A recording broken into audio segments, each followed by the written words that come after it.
Hello, you're very welcome along to Matchday 3 of the Matchbook Champions League podcast. I'm your host, Daniel Hussey, joined as always by the trio of Adrian, Clarke, Mark O'Hare, Miguel, Delaney. Welcome to listeners on the podcast, watching us live, or if you're watching back, the YouTube live stream as well. So all we ask, if you are enjoying the content, do give us a quick like, hit that subscribe button on YouTube, and do leave us a parental review on the podcast. If you're new to the podcast, what we're going to do is pick out the 4 marquee games this week. We're going to start with Inter versus Barcelona. We're going to have Liverpool, Rangers, Leipzig, Celtic, and Chelsea versus AC Milan. So we'll get straight into it, lads, and we'll start with Inter versus Barcelona. This is the marquee game. I'll start with you on this one, Mark, but we'll just take a look at the betting that we currently have on Matchbook.com. We got Inter available at 4.6, Barcelona 1.85. The draw is available at 4.0. Inter, both teams to score is 1.67 yes and 2.42 no. And Barcelona are getting, Inter Milan, again, a 1.5 or 3/4 of a goal head start, 1.89 on Matchbook.com. So we'll go to you, Mark, on this one. This is definitely the marquee game of Matchday 3. We picked it out, but you're quite strong on a fancy here at a price as well. Yeah, I like Barcelona here. I think it's a great time to be playing Inter Milan. Simone Inzaghi, their head coach, is under very big pressure at the minute. There's talk that he's been given a week to save his job after the latest disappointment, which was a home defeat to Roma at the weekend. It marks basically Inter's joint worst start ever to a Serie A season, with 4 defeats in their first 8 games. Inzaghi came out after the game of the weekend and said it was their best performance of the season. He also said it was a completely undeserved defeat, and I do take issue with that. They weren't great, and they haven't been great. They have been punished for a lot of their mistakes, but they've not been as good as the Inter we've come to expect and know. Inzaghi out was trending across Italy over the weekend. He has been given that time to turn things around, but he could be without Lautaro Martinez for this match. Now he's an injury doubt. We already know Lukaku's missing. We already know Brozovic is missing as well. The latter, I think, is a really important cog in that Inter midfield. And I think defensively, they've been anything but stable or solid this season too. Skriniar in particular has been dodgy, to say the least, after links with a move to PSG in the summer seem to have gone to his head a little bit. But it's 3 clean sheets across all competitions. They came against Pilsen, Torino and Spezia. They've conceded multiple goals in half of their matches so far this season. And they were dominated by Bayern here at San Siro just last month too. They lost that game 2-0. Lost the shots on target count 11-2, conceded 21 attempts, 15 of which came from inside the penalty area.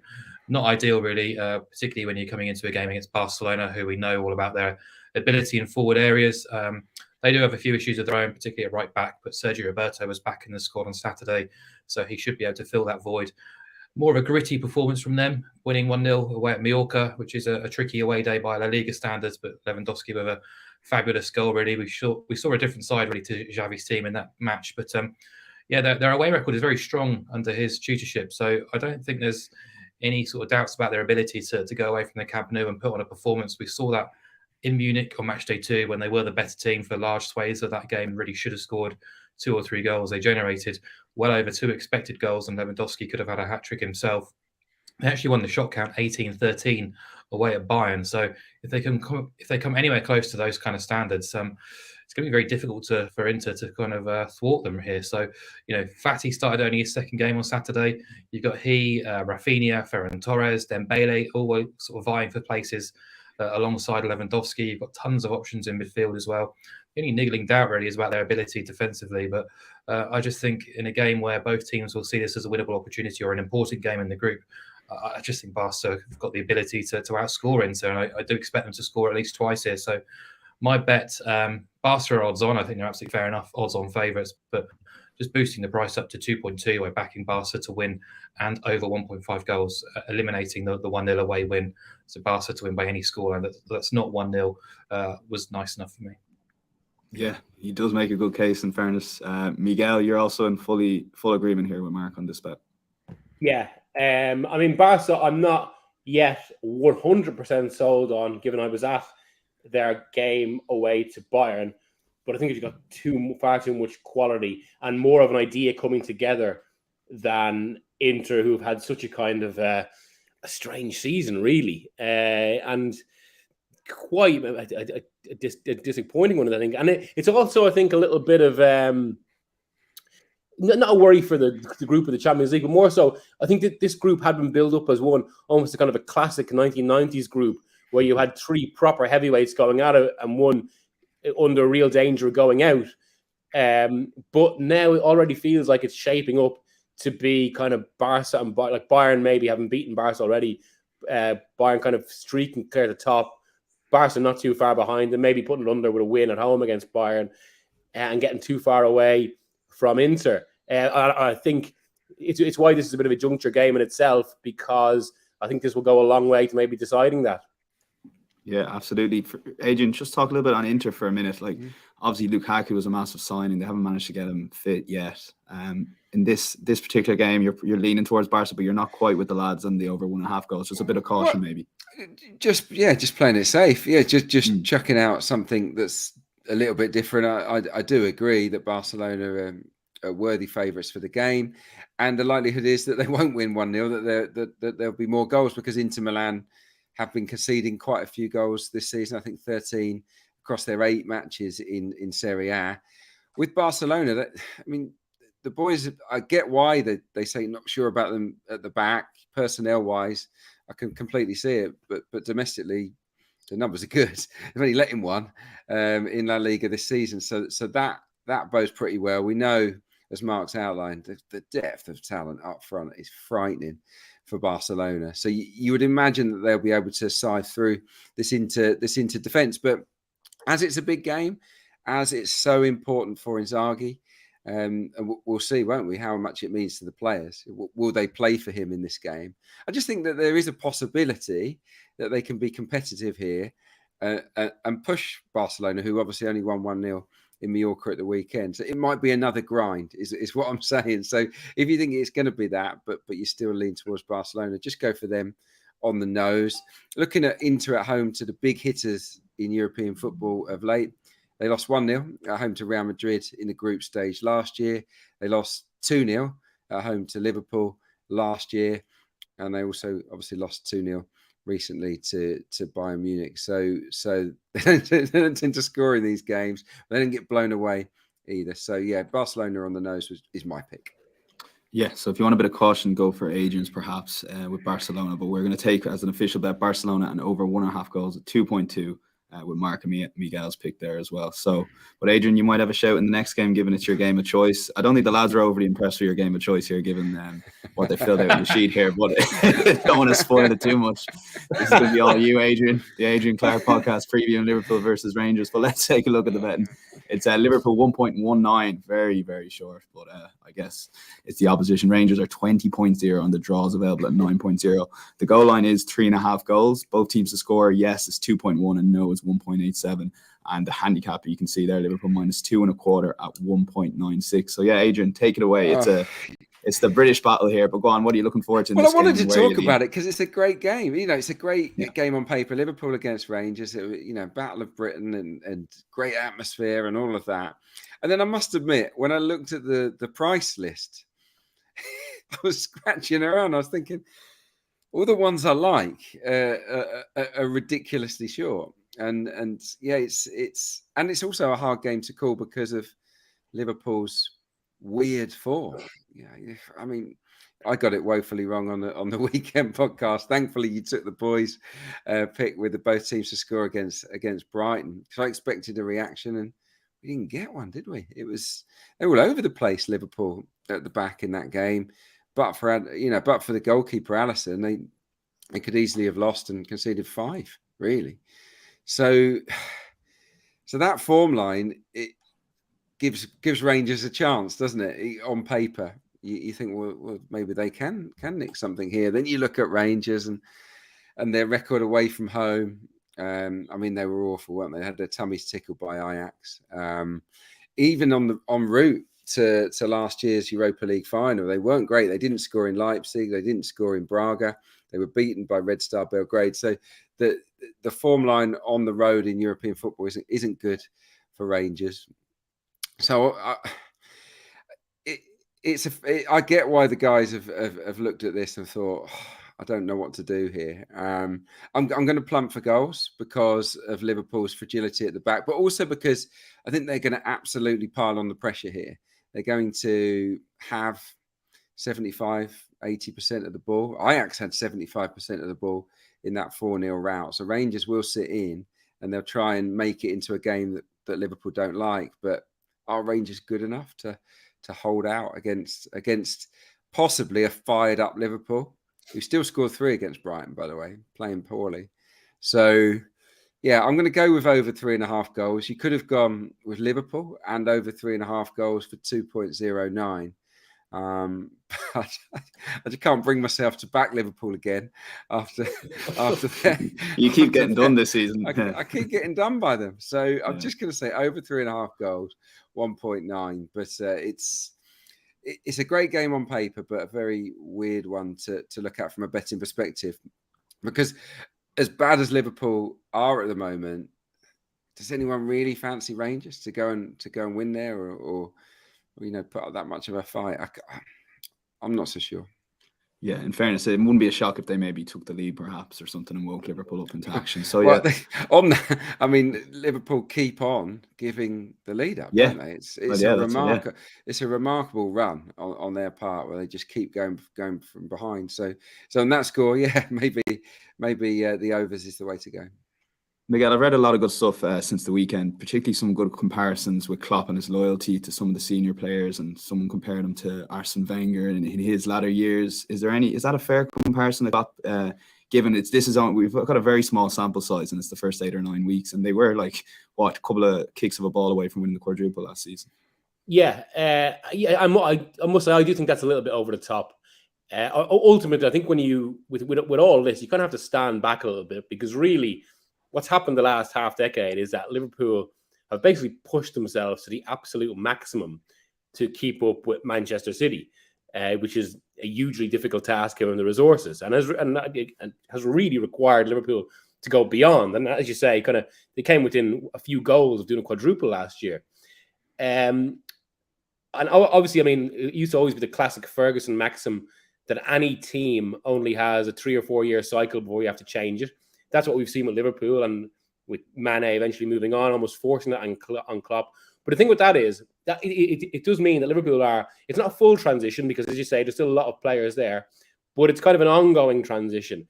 And when that happens, that's a necessity in the first place, I would say. But when that happens, it's obviously very rare and very difficult for a team to immediately kind of pick up exactly where they were. So it's why this could be quite an inconsistent season for Liverpool, I think, generally.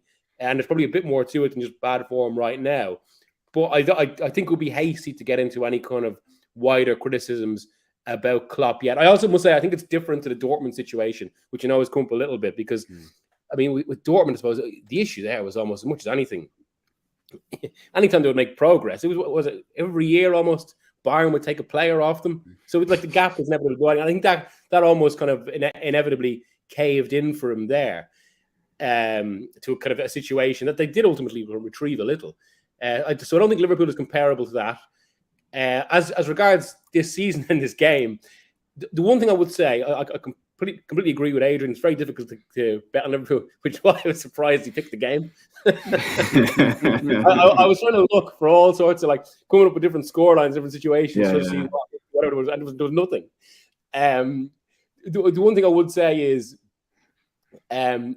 every time you think they're about to go into a rut, something really bad, like 2 seasons ago in that lockdown campaign where they couldn't win a home game, they do seem to just pull out a result. And they were actually, I think, better than the 2-1 suggested against Ajax. Yeah. And it's why I think for this, they've just got too much quality. I suppose the unknown and why it's difficult to bet is, as you say, Rangers, they haven't scored in Champions League yet. The quality gap is immense. But then the uncertainty there is that Liverpool themselves are so porous. But maybe this is exactly the sort of game where they kind of have one of those, they use it to keep a clean sheet and kind of restore a little bit of confidence to that defence. Yeah, Mark, feel free to come in on anything that Miguel said on Liverpool, but specifically then on Rangers. Where are you at with them? Because obviously Matchday 1, you were really kind of pro Rangers and had a pro Rangers angle, and since then you've steered clear of betting on them. Is it just you can't get a grip to them with their European form? Because domestically they're doing okay, and they'll definitely probably give Celtic a good run for the title this season. I did expect more from them in the competition. Can't lie, they were kind of eviscerated really by Ajax on Matchday 1. I think the 4-0 was even quite kind on them. They lost the shot on target count 9-1. Actually only managed 4 touches in the box against Ajax, who managed 43 in Rangers' box, which kind of goes to show the dominance of that game. I actually thought they competed pretty well for an hour against Napoli at Ibrox.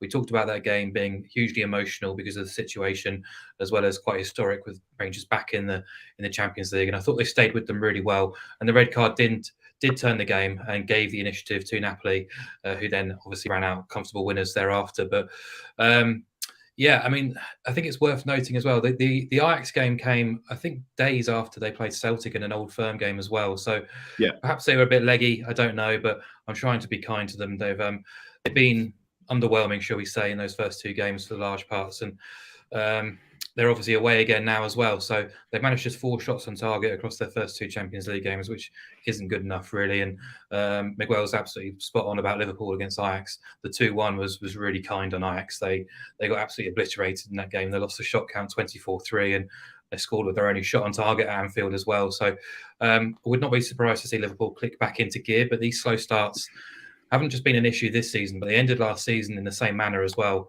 I touched on it earlier in the campaign, but did a bit of digging earlier. If you go past their last 16 games across the Premier League and Champions League, they've conceded the first goal on 12 occasions. It's just not good enough. It's not conducive to winning 4 matches consistently. You can keep turning it around, but it's just not an ideal sort of situation to be in. So they've managed just 3 clean sheets in that sample as well. So very difficult to have huge confidence in Liverpool getting a result and sort of overcoming a big handicap hurdle. I did consider both teams to score because the price at 2.1 was relatively attractive, but it's just I think there's better opportunities on the card elsewhere. So yeah, I've decided to have a bet in this match. Yeah, if you even look at their minutes that they've led this season, I think they led for the full 90 against Bournemouth, and it's just been a handful of minutes since then throughout the Premier League season, which is crazy. But Adrian, we will go with you over 3.5 goals. I do. No choice, is there? No choice. Reluctantly go with you there, Adrian. Over 3.5 goals. I do think it is a good game to cheer on goals, to be fair to Adrian. But look, and again, for those listening, we do like picking out these marquee games, as most people will be watching the main TV games on BT. So, well, speaking of main games, this is a cracking one, and this has been picked out by Mark. So we'll take a look at the betting here. Leipzig versus Celtic. Leipzig are currently 1.59. Celtic 5.9. A little bit of money there because they're a little bit bigger there this morning when I looked. Draws available at 4.7. You can get back both teams to score at 1.81 for yes, and then the handicap Celtic getting a 1 goal start at 1.99, and the goal line there is 3 goals. So yeah, Mark, for you, what stood out here as a bet? Because I'm intrigued by this game. And I obviously know you're a massive Celtic fan and Ange fan as well. But I was very surprised then to see your bet this morning. And I was a little bit disappointed overall. But yeah, go on, make the case for your bet here. I like Celtic. Yeah, I'm not a massive fan. They're my Scottish team. Sorry. No, don't backtrack it. Betting fan. They are my Scottish team, but yeah, apart from that, I worry about Celtic actually coming into this game. Okay. From a personnel perspective, really, they weren't fantastic at the weekend against Motherwell. That doesn't normally matter too much. They were pretty dour when they lost to St Mirren before the international break as well. And they seem to have lost an element of control to their performances recently, which causes a bit of concern. And you can say that there's been speculation and links between Ange Postecoglou and the Premier League, which may have sort of disrupted things. But he's been very committed in his cause for Celtic, kind of saying, I'm staying here and this is where my future's at. So it shouldn't really. But yeah, personnel-wise, they've been missing their 2 first-choice centre-halves, Carl Starfelt, who'll be missing here, and Cameron Carter-Vickers, who's hugely influential at centre-half. And he's rated 50-50 or a doubt for this match, whether he'll return in time. And they basically need him because the pairing of Moritz Jens and Stephen Welsh, I know it's only been 2 games, but very, very unconvincing. They've been very susceptible to crosses, very susceptible to set pieces. Not normally Leipzig's forte, but the way in which they played, particularly down the flanks of the weekend against Bochum, would be really encouraging for them. And also the way in which Shakhtar had plenty of joy against Celtic down the flanks would also be a massive concern for Celtic. So if this game was taking place at Parkhead, I might have a different opinion. But Rangers did dump out Leipzig in last year's Europa League, but they did survive a pretty one-sided night at the Red Bull Arena too. Yeah. Christopher Nkunku passed up a couple of glorious opportunities, and Leipzig do tend to produce their best work in Leipzig. They smashed up Bochum at the weekend, which is, bit of an open goal for them anyhow, but it's 3 wins on the spin at home, 7 wins at home in their last 10. They've lost 4 times at home across all competitions since the start of last season. They've got a point to prove as well after the embarrassment against Shakhtar on Matchday 1 under Tedesco.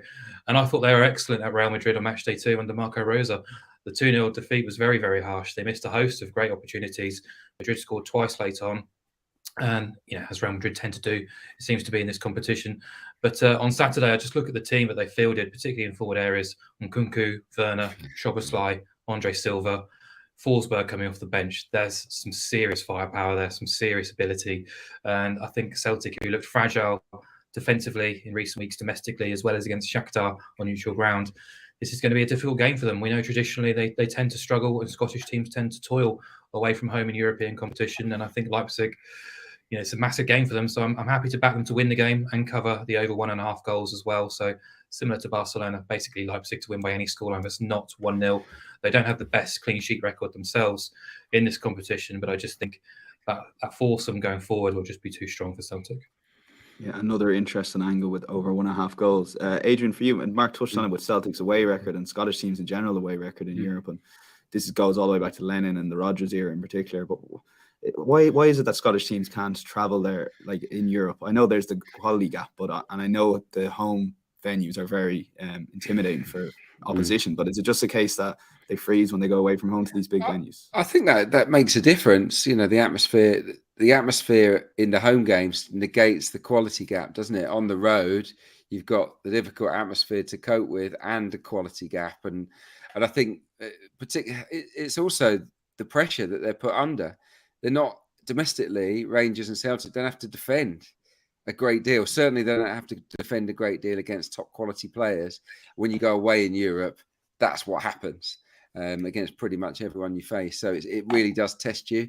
And this will be a test. I would echo pretty much everything that Mark just said there. I think you've got to fancy Leipzig here. They have been wildly inconsistent, haven't they, this season? I mean, they get battered, then they batter somebody else. It's very up and down. And Marco Rosa's Champions League record isn't good. He's lost 8 of 11 in this competition previously, but they've got to fancy their chances here, I think. Celtic, the Celtic go for it, don't they? I think they played pretty well, I think, against Shakhtar and created loads and loads of chances. But yeah, can they cope with that trio that Mark rattled off there, Werner and Nkunku and Szoboszlai? I'm not quite so sure. So with the fact that their injuries to the defenders, they've not been convincing in the SPL in the last couple of games, Celtic. I do think that they should be regarded as underdogs here. Overs is where I've landed because I think they might be worth a goal. Even 2 in a high-scoring game, but I wouldn't argue against Mark's call actually with Leipzig and the overs. I think that's a fairly solid bet. But if you've got your allegiances to Celtic and you don't want to back against them, then just simple overs works for me. Yeah, I won't give up on this one. So Miguel, do you think maybe Celtic's style of play this season and the way they played over the last season and a half is probably better suited then away from home, that they're not just going to sit in like similar to the Shakhtar game and they will give it a go? Probably, yeah. And also, the one thing I would say, just on Adrian's point there about their recent SPL form, I wonder as well how much that is actually influenced by being back in the Champions League group stage, because the emotional intensity, how much they want to commit to it. And obviously, these matches are now the kind of the big events of Celtic season. And it's why I'm actually specifically looking forward to this game. This is one of those real juncture Champions League games that an entire group can kind of spin on. I really don't think you can underestimate that here. I mean, both these teams, I suppose, are to a degree kind of playing in there for their future as regards qualification, and I think it's going to be a brilliant match. And again, as you say, it's why Postecoglou's approach kind of fits into that, because it's all about kind of seizing the occasion, not surrendering your approach to what the other team does in that way. And because of that, I think this will be, again, obvious, as pretty much all Celtic games are going to be, an open match. And why both teams to score always feels a fairly good bet in that regard, unless they're playing someone like Real Madrid where the quality gap is that large. But even in that match, Celtic really should have scored themselves. Absolutely, yeah. Both teams score currently 1.8, and we're going to go for Leipzig and over 1.5 goals here, 1.87. There's no allegiance on this podcast if we're backing a winner, so that's Mark's game of choice, and we're going with his bet for this one. And we're going to the final game, which is Miguel's game of choice, and the game he's covering for the Independent there this week. So we'll take a look at the betting. Chelsea are currently available at 1.72, AC Milan 5.4, the draw available at 4.1. Both teams to score is currently Chelsea Milan, yes, 1.91. And the handicap, Milan getting a 3/4 of a goal start at 2.04. And the goal line is 2.5, slightly shaded towards the over. So yeah, Miguel, take it away. I did have a question on Chelsea's game at the weekend with Graham Potter. I was quite surprised. I know Cucurella was injured, but I was surprised they went with a back four. I don't know if that was purely for that game. I listened to Potter's quotes after. He was not giving too much away there. It sounds like it's going to be on a game-by-game basis until maybe he gets a grip with this Chelsea team. Yeah, that's kind of the uncertainty with Chelsea right now, isn't it? That we don't really know. It's going to take us a fair bit of time till we know what Potter's fully about with this team, how different it will be to Brighton, because he has the benefit of a higher quality of player, what he can do. And I mean, it's, I suppose, the temptation with Chelsea, given their start to the season and given Potter's own history, you're thinking, should almost go for 1-1 in every game, particularly games that are kind of in the balance of that. Came close to it on Saturday. But I do wonder whether the manner that they won on Saturday does change things a little bit, because there's all that kind of the emotional momentum that comes from victories like that. And that feeling, even though they weren't brilliant, that feeling of vindication. I mean, that's ultimately, I suppose, what solidifies teams around managers. It's late winners. It's kind of victories in those sort of situations, especially this early into a managerial regime. And of course, this game is made all the more acute because it's not one of those Chelsea can go into kind of that, that classic Champions League game that the big clubs have become accustomed to over the last decade, where they're not really, all right, they're big matches against kind of classic opposition, but they're not really high pressure games because you know they're usually going to do enough. Chelsea don't have that luxury at the moment. They have to go in. They pretty much have to get a result. A defeat would certainly be a disaster. So I think it makes this one very hard to call, but because he doesn't have a system exactly as he wants it, because of kind of, I suppose, ongoing issues of personnel uncertainty, and because maybe it seems it's coming together in attack a little bit. I think it was promising for them that Aubameyang got off the mark. I think both teams to score. I think I'd nearly lean towards a narrow Chelsea win, but I just don't know enough about Potter's Chelsea yet to actually kind of to fully go with that. Yeah, Mark, for you on Chelsea Milan, you're liking goals here. Yeah, I mean, I was relatively keen on Milan +1 on the Asian handicap, but I've sort of landed on both teams scoring instead. Obviously, a lot to play for in this pool, but I think Milan's injuries has to be taken into account. There's been a relatively big move on Chelsea since the weekend in the aftermath of beating Palace, where I didn't think they were hugely convincing. I think defensively they looked fairly vulnerable at times, particularly in the first half. But Milan, in their win away at Empoli, dramatic win, lost Calabria, the fullback, lost Kier and Salamanca's as well. They're all three confirmed out. They're already missing their goalkeeper, Mike Maignan, Teo Hernandez, the rampaging fullback, and Alessandro Florenzi as well. And there's doubts over Messias and Origi as well. So, I mean, Origi's not a first-choice starter at least. But what makes this tricky for Milan is the fact that they've got a limited squad for the Champions League anyhow, basically due to a lack of Italian and homegrown players in their squad. So they could be going to Stamford Bridge with 13, 14, 15 outfield players available to them, which is probably what's kind of shifting the market in Chelsea's favour here. But even still, I think there's enough ability, particularly at centre-half with Kalulu and Tomori, to put on a decent showing. You've also got the likes of Tonali, who's been really decisive over the past year. Giroud will be keen to make an impact against his old club. And Rafael Leao, who's basically one of the best players on the planet right now too. So De Ketelaere, who signed from Bruges, hasn't shown what he's capable of just yet, but there's a real player in there too. So I think Milan have got enough quality in forward areas to cause Chelsea problems, particularly if Chelsea do play front foot, knowing that they need this win with a trip to the San Siro in reverse next week. So yeah, I think Milan can get on the score sheet, and I fully expect Chelsea to do so as well, considering the problems that Milan have in terms of injuries and possibly fielding a makeshift defence. Defence was their sort of key strength last year, but they've only kept 2 clean sheets across Serie A and the Champions League so far this season. So you do fully expect Chelsea to get on the score sheet, even if they do look like a bit of a work in progress under Potter. It took him a long time to get Brighton cooking. It should be remembered, really.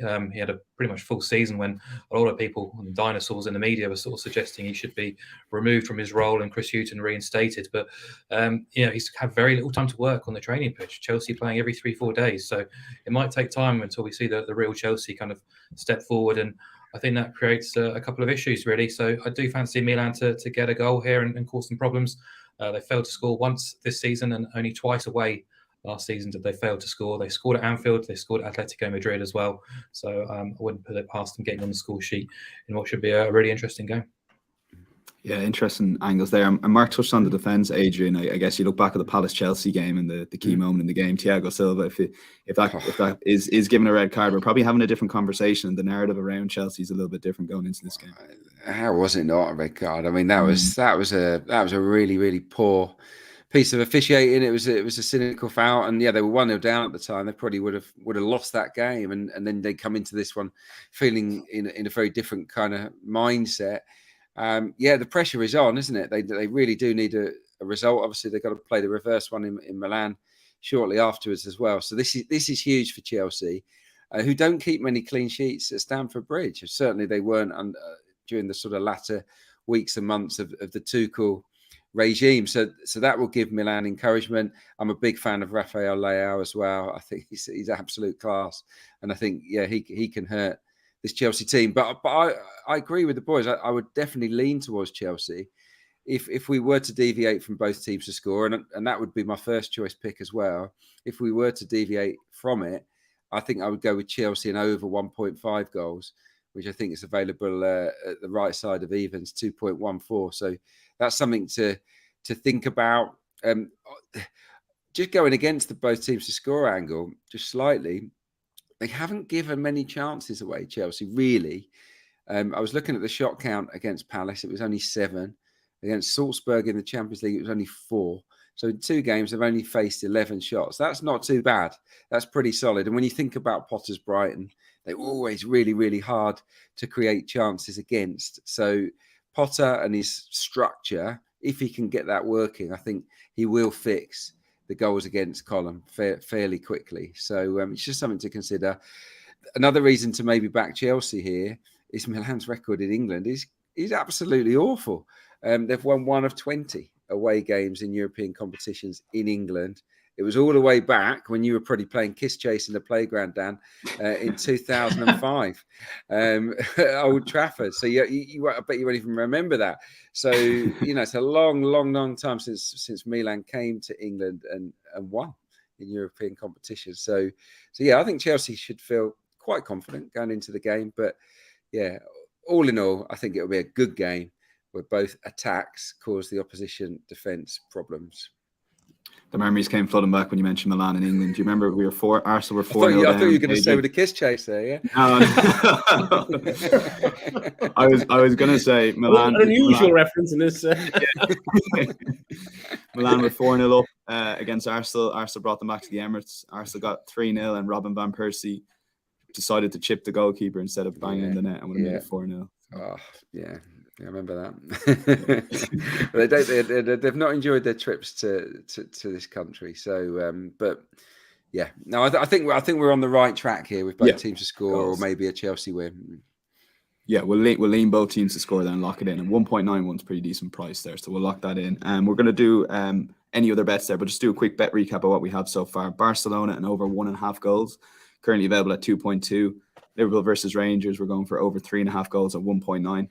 And we have Leipzig versus Celtic. We're going to go for the home team and over 1.5 goals and 1.87. And both teams to score in Chelsea versus Milan at 1.91. And insights.matchbook.com if you want a full recap of those bets and all the any other bets as well as best bets. And best bets is where we do keep the official ROI of the lads. So, Mark, we'll go to you for this one. And everyone's favourite European team this season, has to be said, and one of the most entertaining teams to watch, at top of Serie A, Napoli. And you like them here. You're getting half a goal start as well versus Ajax.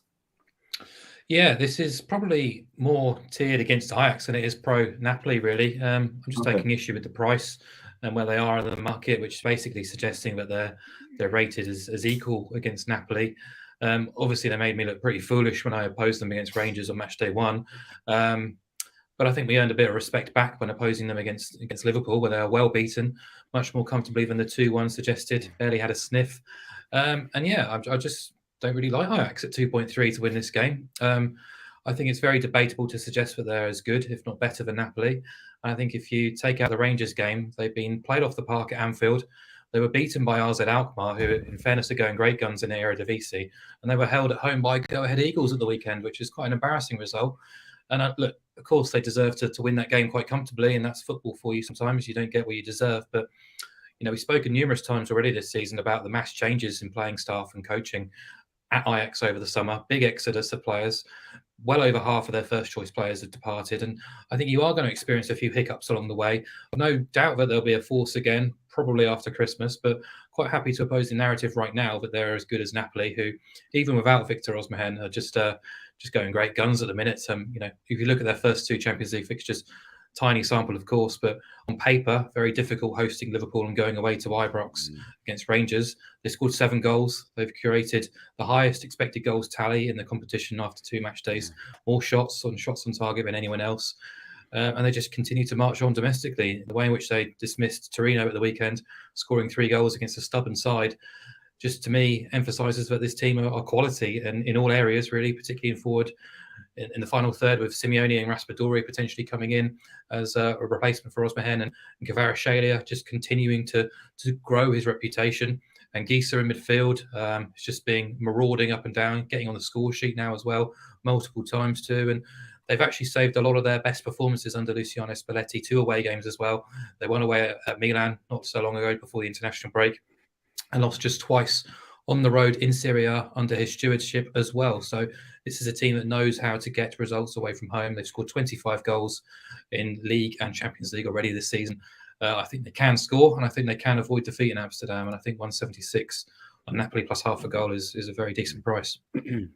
And I have to give you kudos, Mark, as well. You tipped them up at about 151.0 there, widely available when on the preview pod, the Matchday 1 pod. I think they're in and around the 45.0 mark as well. So you mentioned that tough start. They've gotten through it, and stranger things that they could go far in the competition for sure. I obviously forgot to do it though, of course. And Adrian, for you, you've actually touched on inconsistent German teams, and I think this is probably tops the lot in Borussia Dortmund. So they are a big prize, I guess, to beat Seville, and you like them. Well, look, I know that Dortmund aren't a team that you can trust, so I suggest this one with a little bit of trepidation. But I'm looking at it in the context of what's going on at Sevilla, really, and they're done. It's done. Lopetegui he's on his way out. It's been a stinking start to the season. Just they've been rotten, haven't they? And he'll go. If it's not this week, it'll be next. If it's not next, it'll be the week after. I just feel that era is coming to an end. The defence was decimated. I haven't replaced with equal quality. And I think confidence is really low at Sevilla. They just look like a team that's there for the taking. Now, I know that Dortmund are very, unpredictable. I get that. But they are always worth a goal. I think they've only once in the last 18 Champions League games have they failed to score. And I would absolutely think they're more than capable of scoring against Sevilla in this game, maybe even more than once. And therefore, would you back this Sevilla in this kind of form to push them? I wouldn't personally. They were comfortably dispatched by Barcelona at home, thrashed by City at home, lost at the weekend to Atletico Madrid at home, didn't score in any of those games, Sevilla. So yeah, if you're going to get on Dortmund, if you feel like supporting them in a European away game, I think this one might be the right time to do it because of Sevilla and because morale is basically on its knees, and yeah, I feel like they won't play for the manager in this contest. And Dortmund were really good. Remember at Man City, they went there. We've seen a lot of teams go to Man City this season and get annihilated. Well, Dortmund didn't, did they? So I think that shows they've got something about them at least. Yeah, so a couple of interesting shouts there, anti-Seville and anti-Ajax angles there, perhaps. Miguel, I'm looking forward to the case for this one. Goals in the Bayern game. Take it away. Well, again, I mean, some of this has to be couched with how unconvincing Bayern have been in the Bundesliga, but they have responded with anger at times, as we saw at the weekend. And also, there was that step up against Barcelona in the Champions League. And almost, this is one where I'm almost looking at it in quite a simplistic way. It's from the perspective that Barca battered Pilsen, Bayern beat Barca, although, I mean, it is a bit of 50-50 about who's actually better between Bayern and Barca. And I just think it's going to be one of those games. But Bayern they've long been capable of doing this in the Champions League. I think I remember it was 2 separate 7-0 wins against Sporting Lisbon, one of them in the last 16, where they can be quite brutal when they get going. They're not really a team to get to 3-0 and declare. And I think, given their form recently, and they found a little bit of a verve at the weekend, I think this could be one of those games where they just cut loose. Yeah, so that's over 4.5 goals. Currently priced at 2.34 if you fancy goals with Miguel. And we'll stick with you, Miguel, for your second any other bet. It's Frankfurt versus Dortmund. A couple of angles plays here, so people can kind of choose which way they want to go. Both teams to score now is 2.3, and under 2.5 goals is 2.1. Yeah, I mean, this is probably guided by my instinct that, given that they lost to Sporting in the last game, and given some of the direction of Spurs' season, I was at the game on Saturday against Arsenal, where I thought it was a highly counter-attacking and cautious approach. Some of that, of course, guided by how Arsenal play and that high line. But I think it is interesting that, I mean, the way Spurs play now, it's such a remove from what Conte's Juve were and what Conte's Italy were, which were kind of much more proactive teams. And I think, given his own record in the Champions League, given that this is actually now a game that Spurs really need a result in, my instinct is that Conte will go for another highly tactical approach, and I think this will not be a high-scoring game. I'd almost go kind of 1-0 either side, but it's why, I think there'll be a clean sheet, so not both teams to score, and I've gone for under 2.5 goals, which could look very silly suddenly when there's an early goal. Yeah, 2-0. But yeah, that's my instinct for this. Adrian, any specific thoughts on those angles, or maybe the North London derby, or anything you want to come in with? Yeah, just Conte start. Yeah, thanks for the opportunity to bring up what happened on Saturday. Yeah, Arsenal 3, Tottenham 1. Probably flatters Spurs, isn't it? That it was just a 2-goal margin, but they were very defensive, weren't they? Really, really defensive. And I was looking at the sort of touches in the box, which I always think is quite interesting. You know, Arsenal in the 40s, Spurs had 13. Which was the same amount as Gabriel Jesus had for Arsenal. Yes, Son, Kane, Richarlison. If I'm them, I'm wanting to get on the ball inside the final third, inside the opposition box a little bit more frequently than they are in this Conte setup. So there might be an element of frustration there. And I think the sooner he can find, another way to play, as well as the counter-attacking style, I think the better for them, because they've got a great attack. But they're spending too much of their time at the moment sort of waiting on the halfway line for the breakaways. Yeah, Harry Kane had 2 touches in the box as well, and one of them was a penalty. So, I don't know. And again, Conte's European record comes into question here, perhaps. So it's a massive game for Spurs and Conte as well. Before we get to best bets, we'll tell you a little bit about the current sign-up we have at Matchbook.com. Brilliant sign-up offers, particularly if you want to take one of the best bets coming up from the lads. £30 welcome offer. Money back is a free bet if your first bet loses. That's £30 welcome offer. Money back is a free bet if your first bet loses. So risk-free. Just all you have to do is enter the bonus code INSIDES30. That's INSIDES30. And as I said, you can take one of the lads' best bets and it's completely risk-free. You get your £30 free bet if the bet loses. So we'll get on to those best bets. And Mark, make the case again for your best bet here. It's Barcelona and over 1.5 goals, 2.2. I do know the odd person skips to the best bets in this podcast. So for that person, maybe in about 30 seconds or whatever you want. I know, Mark, I know. It's hard to believe. But sum up your case for Barcelona and over 1.5 goals. Yeah, I mean, it's just as much a negative against Inter as it is a positive for Barca. I think it's a perfect opportunity to be playing an Inter Milan team who are under massive pressure after their worst start to the Serie A. Joint worst ever start to a Serie A season with 4 defeats from the first 8 games.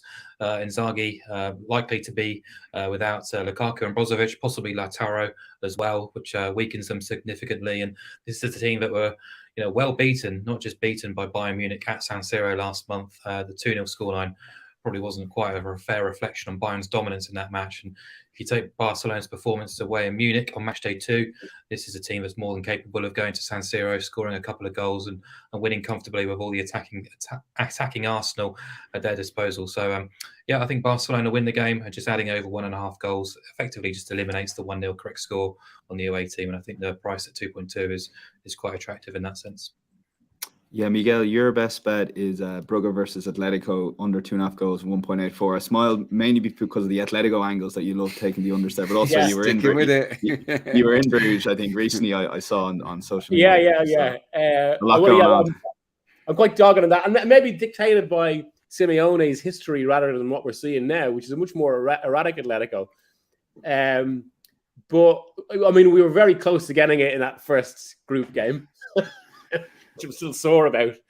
And I just think that the way the group is played out, also, as much as Brugge have been a revelation this season, it's still, ultimately, in the modern game, it's still a kind of an upwardly mobile club from the Belgian league. And you question how sustainable that form is, especially against a team that ultimately is still as canny as Atletico, with a manager as dogged as a Simeone. And I can see Atletico making this quite a grim game for all sorts of reasons, and as much as anything, their necessity to get a result, and also that bet still has to come off at some point. Always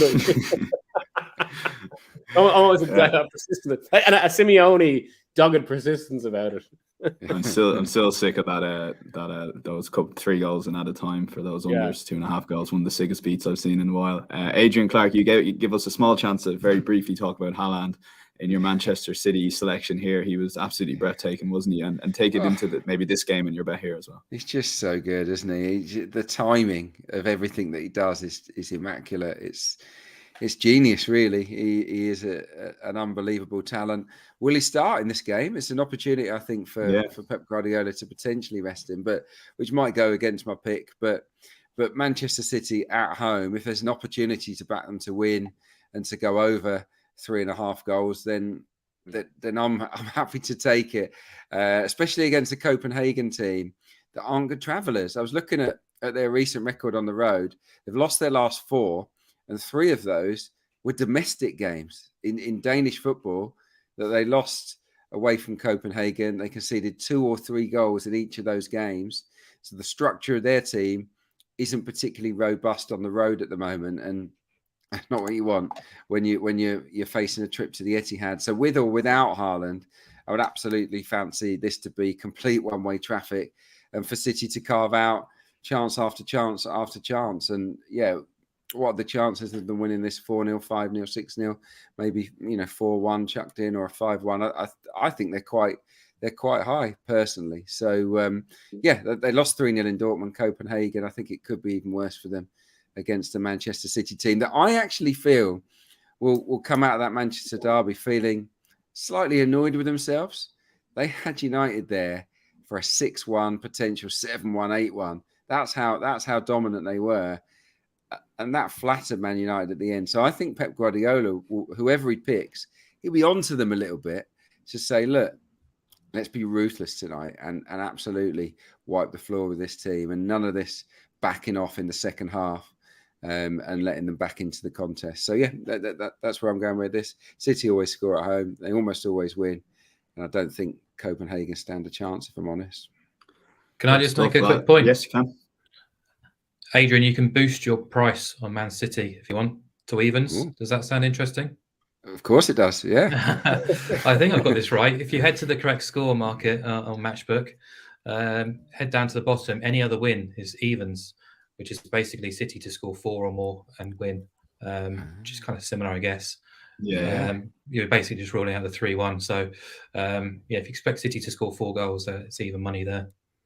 Love it. Yeah, that's quite a popular. I actually did that any other home win for the Arsenal Spurs game. So I thought it was squids in at 3-1. All they had to do was score 1 more goal, and then Conte just waved the white flag and brought everyone on. So I must admit that's a kind of a new selection on me, but I like that. Yeah, it's good to flag that, Mark. Good work. Absolutely. Absolutely. I like those best bets. So, lads, enjoy that. Mark, Adrian, Miguel, thanks a million for coming on. The four of us will be back on Thursday to chat about the weekend football pod.